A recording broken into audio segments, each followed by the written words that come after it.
আসসালামু আলাইকুম। আশা করি আপনারা সবাই ভালো আছেন। আজকে আলোচনা করব ধানের ব্লাস্ট রোগ নিয়ে। ব্লাস্ট ধানের একটি ছত্রাকজনিত ক্ষতিকর রোগ। ব্রো এবং আমন মৌসুমে সাধারণত ব্লাস্ট রোগ হয়ে থাকে। অনুকূল আবহাওয়ায় রোগপ্রবণ জাত এই রোগের আক্রমণ ফলন শতভাগ পর্যন্ত কমে যেতে পারে। চারা অবস্থা থেকে শুরু করে ধান পাকার আগ পর্যন্ত যে কোনো সময় রোগটি দেখা দিতে পারে। এটি ধানের পাতা, কীট এবং শীষে আক্রমণ করে থাকে। সেই অনুযায়ী এই রোগটি নাম পাতা ব্লাস্ট, গিট ব্লাস্ট ও নেক ব্লাস্ট নামে পরিচিত। শুধুমাত্র এই একটি রোগের কারণে ধানের উৎপাদনে মারাত্মকভাবে ক্ষতিগ্রস্ত হতে পারে। তবে সঠিক সময় সঠিক ব্যবস্থা নিলে এ রোগের আক্রমণ থেকে ধানকে রক্ষা করা সম্ভব। ব্লাস্ট রোগের লক্ষণ: পাতা ব্লাস্ট, আক্রান্ত পাতা প্রথমে ছোট ছোট কালচে বাদামি দাগ দেখা যায়।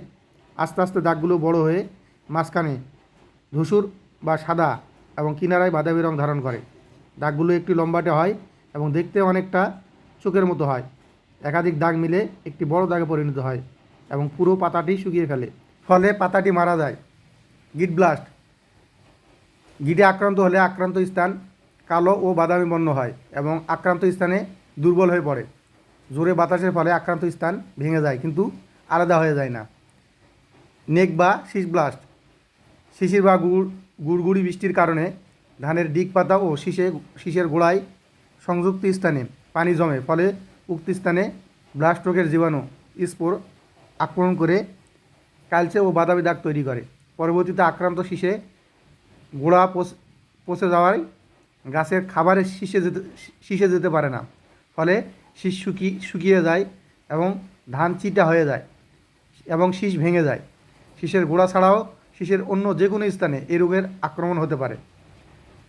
ব্লাস্ট রোগ দমনে করণীয়: ব্লাস্ট রোগ দেখা দিলে জমিতে পানি ধরে রাখতে হবে।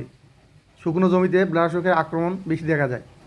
পাতা ব্লাস্ট রোগ দেখা দিলে জমিতে বিঘা প্রতি 5 কেজি পটাশ সার উপরে প্রয়োগ করতে হবে এবং ইউরিয়া সারের প্রয়োগ বন্ধ রাখতে হবে।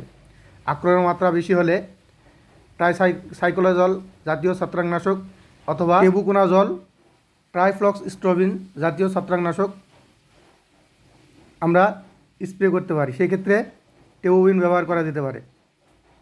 অবশ্যই রোগ হওয়ার আগে ছত্রাকনাশক প্রয়োগ করতে হবে, তাহলে আমাদের ভালো ফলাফল আমরা পাবো। আপনাদের সকলকে ধন্যবাদ।